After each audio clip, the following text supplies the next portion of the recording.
a brand new pop star has splashed onto the scene.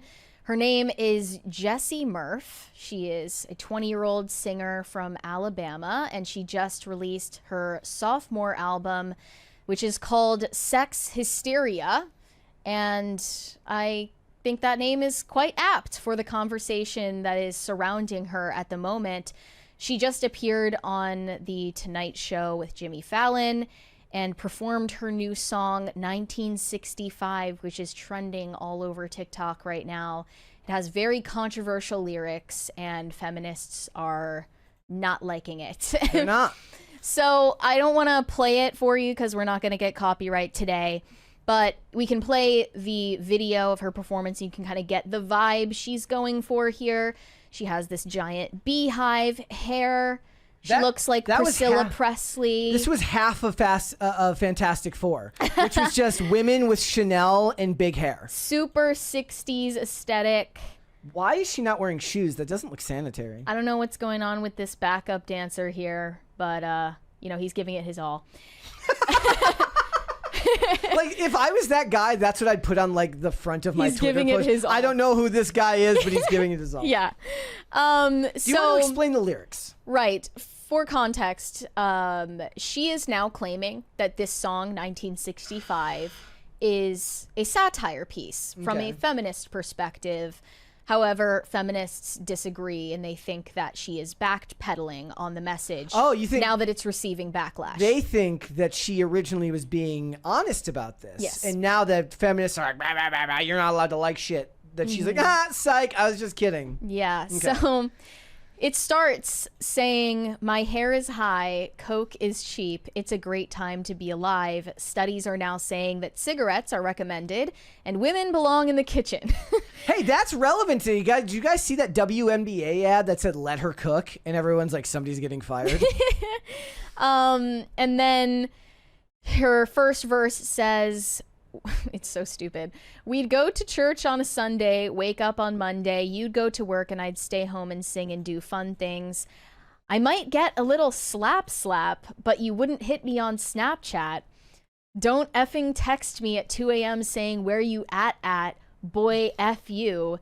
You handwrite me letters when you went away, you'd make me feel better, you'd know what to say, and maybe you'd still be a hoe, but if you cheated, hell, I wouldn't know.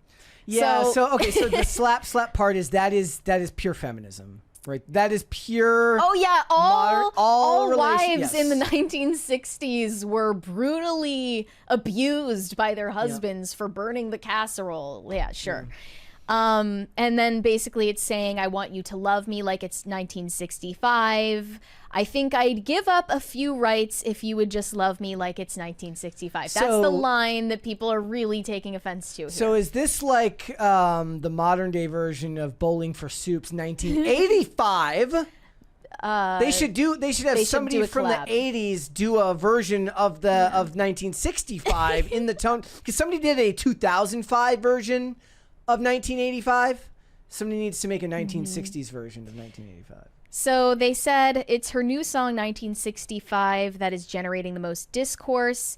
They say it's a rap influenced track that is lyrically Tradwife adjacent, but the video features some non-trad things, including a graphic sex scene that is somehow allowed on YouTube now, with all the contradictions at play in her vibe, which is sort of Priscilla Presley meets Sexy Red. You've lost me already. That is horrifying. Her post Lana Del Rey lyrics and her Meghan Trainor but dark visuals. See what I mean? The response has become vitriolic. There should be nothing Meghan Trainor at all, let alone Meghan Trainor adjacent or dark Meghan. So what I can say about this girl that I like is her outfits. I like the aesthetic of the Jimmy Fallon appearance. I like her hair. She's cute.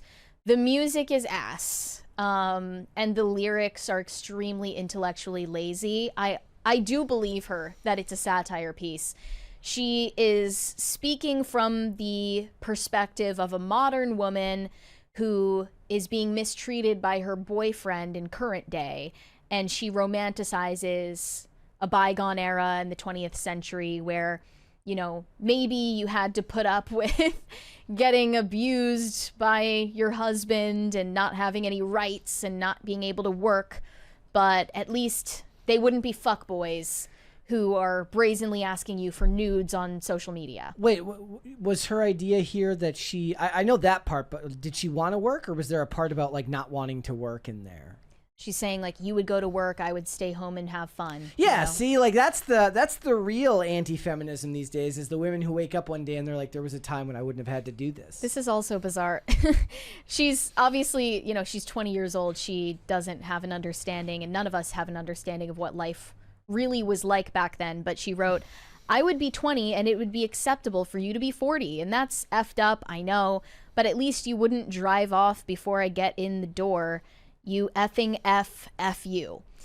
So meaning like you would have opened the door for her and like let her and like closed the door behind. Yeah, you would open doors for me, give me flowers, all of the chivalrous gestures that used to be considered conventional. The idea that like housewives in the 1960s were all like decades younger than their husbands is also bizarre and ahistorical.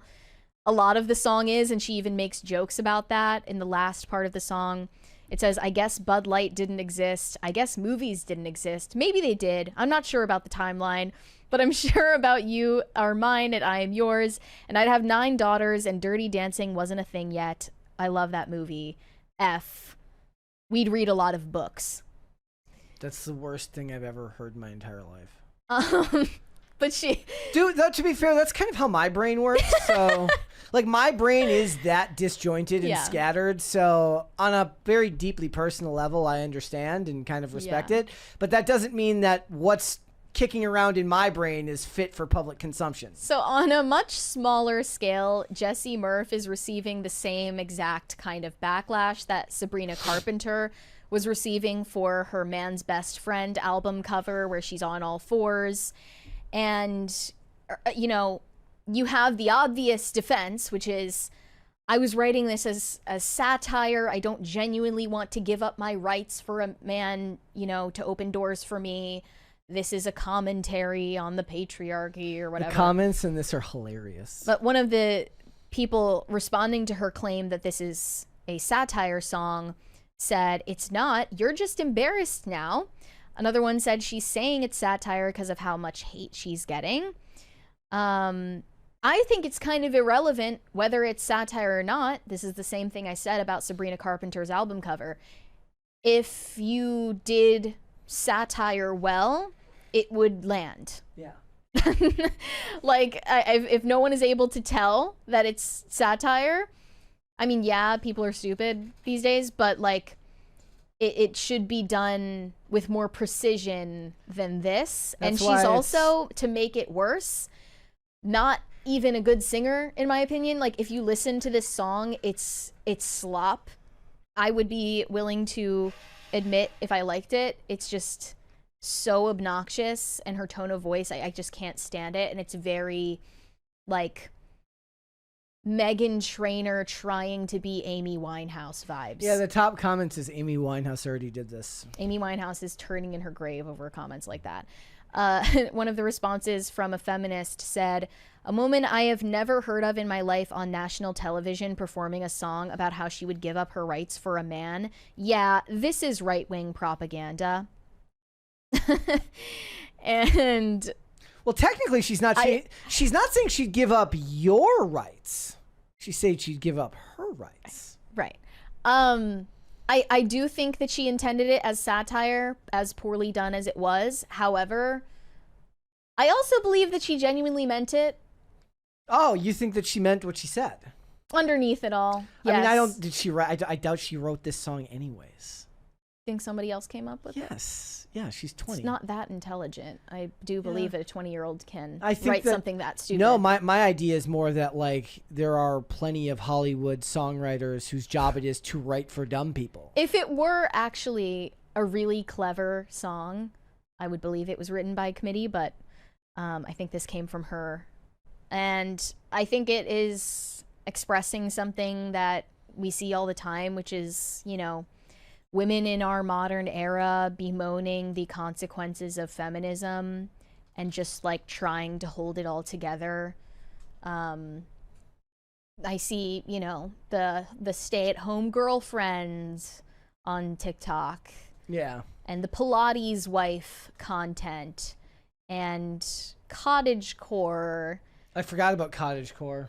And pink collar jobs. She did write. It says she did write the song. Literally, go down the list. There are countless social media phenomena right now of women expressing their desire to give up what they gained from feminism.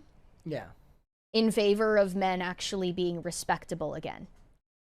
Yeah. I mean... So I think that's what she's really expressing here. I wonder what the top 10 songs of 1965 were. That's a good study. I'm curious. They were probably all about love. My Girl by The Temptations. Oh. This number, let me see if I can pull these up. The times sure have changed. Wooly Bully by Sam the Sham and the Pharaohs. Never heard it. I Can't Help Myself. Sugar Pie Honey Bunch. I don't know if I've heard that one. Yep. You Were on My Mind. You've Lost the That Lovin' Feelin'. Downtown. Wow. Help. Can't You Hear My Heartbreak? Crying in the Chapel. Well, that one's not getting popular these days. Sorry, Elvis. And My Girl by The Temptations. And now we have songs about like killing your ex-boyfriend playing in the grocery store. I just recalled one post that I saw on Instagram recently of this young girl saying, thanks to my parents for teaching me values, now I can't start an OF or scam boys for money, but I can work 24/7 and be all, I got this. And she's crying in the video because, you know, she doesn't want the structure of society that has been foisted on us in our modern era. So I do think that there is a real sentiment of like what they would call regressive gender dynamics making a resurgence among young women. And I also always say this, but it's not fair to tell any, you know, woman in her 20s today that this is equality, you asked for it, because they were like born 2 seconds ago and this was already cemented well before they existed. Yeah, but the problem is like the way the behavior of men today is also like all of the ills of men are put on the men of today, even if like all of the ills of men past is put on, you know, like Gen Z millennial guys who haven't done any of the things they're talking about. It's like when they talk about the evils of big business and blaming men in the patriarchy when the average dude doesn't have any money, doesn't have any capital, and doesn't have any way to actually oppress you. They're kind of the face of that. So everybody gets broad brushed. That's equally nonsensical, I would say, in both examples. But yeah. Yeah, it's I mean, I think it was probably satire. That's just maybe I'm just looking too much into the lyrics about slap, but I find it hard to believe that that's in there and it's not satire. Well, yes, it is satire. Yeah. It's just badly done satire, and her heart's not in it. Thanks for watching. Listen to full episodes of Pop Culture Crisis on Spotify. Keep up with us on social media and make sure you subscribe and ring that bell so you never miss the show. Bye, guys.